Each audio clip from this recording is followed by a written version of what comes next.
మాజీ deputy CM Dharmana Krishnadas PA మురళిని ACB అధికారులు అరెస్ట్ చేశారు. ఆదాయానికి మించిన ఆస్తుల కేసులో అరెస్ట్ చేసిన ఏసీబీ అధికారులు ఆ తర్వాత విశాఖ ఏసీబీ కోర్టు జడ్జి ముందు హాజరుపరిచారు. ధర్మాన కృష్ణదాస్ డిప్యూటీ సీఎంగా ఉన్న సమయంలో ఆయన దగ్గర పిఏగా పనిచేసిన మురళి ఆదాయానికి మించి ఆస్తులు కూడబెట్టినట్లు ఫిర్యాదులు రావడంతో ఏసీబీ అధికారులు సోదాలు నిర్వహించారు.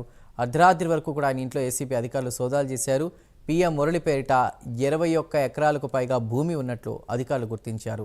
విశాఖ, శ్రీకాకుళం సహా పలు ప్రాంతాల్లో ఫ్లాట్లు కూడా ఉన్నట్లు గుర్తించారు. సోదాల్లో పలు కీలక డాక్యుమెంట్లను స్వాధీనం చేసుకున్నారు. దాంతోపాటు కిలో బంగారం, 11 కిలోల వెండి ఆభరణాలను అధికారులు స్వాధీనం చేసుకున్నారు.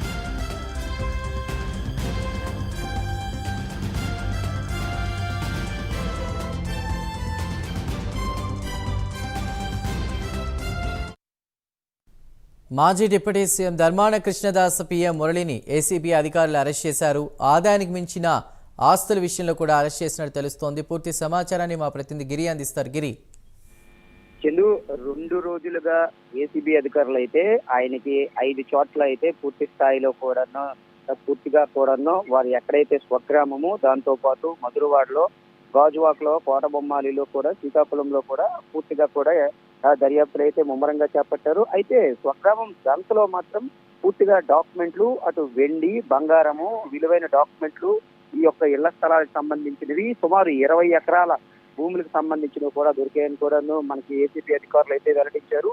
శ్రీకాకుళంలో ఒక ఇల్లు, దంతలో 3 ఇల్లు, మధురవాడలో ఒక ఫ్లాట్, గాజువాకలో ఇల్లు, కోటబొమ్మాలి ఇల్లు, ఎక్కడ చూసినా కూడా భారీగా ఒక సాధారణమైన హెల్త్ డిపార్ట్మెంట్ లో పనిచేస్తున్న వ్యక్తి మాజీ ఉప ముఖ్యమంత్రికి అయితే 5 ఏళ్లు పిఏగా అయితే చేసుకున్నారు. అయితే ఆయన దగ్గర బంధువు అవడంతో పిఏగా చేసుకున్నారని కూడా విమర్శలు వినిపిస్తున్నాయి. అదే నేపథ్యంలో అసలు ఈ 11 కేజీలు సుమారు వెండి, కిలో బంగారంతో పాటు భారీగా కూడాను పట్టుబడ్డ ప్రతి ఒక్క డాక్యుమెంట్ చూసుకున్నప్పుడు కూడా ఈ మధ్య కాలంలో కూడా కొనుగోలు చేసిన తెలిసిన ఏసీబీ అధికారులు వెంటనే సీజ్ చేసుకున్నారు. దాంతో పాటు ఒక కారు, ఒక బుల్లెట్ బైక్ కూడా సీజ్ చేసుకున్నారు.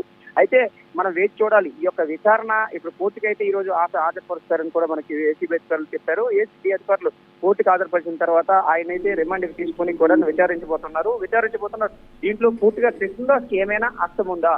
ఈ మాజీ ఉప ముఖ్యమంత్రి వైసీపీ ప్రస్తుత జిల్లా అధ్యక్షుడు కృష్ణదాస్ కి అయితే ఇందులో ఏమైనా అర్థం ఉందా? నిన్న కూడా ఆయన మీడియాతో మాట్లాడుతూ ఆయన తప్పు చేయలేదు, నాకు సంబంధం లేదు అనకుండా ఈ ప్రస్తుత మంత్రి అచ్చెన్నాయుడు, అటు ముఖ్యమంత్రి చంద్రబాబు నాయుడు కూడా తప్పులు చేసి అరెస్ట్ అయ్యారు అన్నారా తప్ప ఆయన నాకు సంబంధం లేదు, మురళి ఎవరో నాకు తెలియదు అని కూడా అనలేదు. కనీసము ఒక ఎద్దేవా చేసే పదంగా మాట్లాడారే తప్ప కొంచెం ఫేస్ లో భయం కూడా కనబడిందని కూడా మీడియా మిత్రులందరూ కూడా ఆయనకు అడిగినప్పుడు కూడా ఆయన ససేమేరా అన్నారు. అయితే పూర్తి స్థాయిలో ఇవాళ వెయిట్ చేసి చూడాలి చందు. పూర్తిగా ఆయన పైన ఈ ఎఫెక్ట్ ఏమైనా పడనుందా, ఇంకా ఎక్కడెక్కడ ఉన్నాయా, లేదా ఆయన ఇంటికి కూడా దాడులు చేసే అవకాశాలు ఉన్నాయా అని కూడా మనం వెయిట్ చేసి చూడాలి చందు.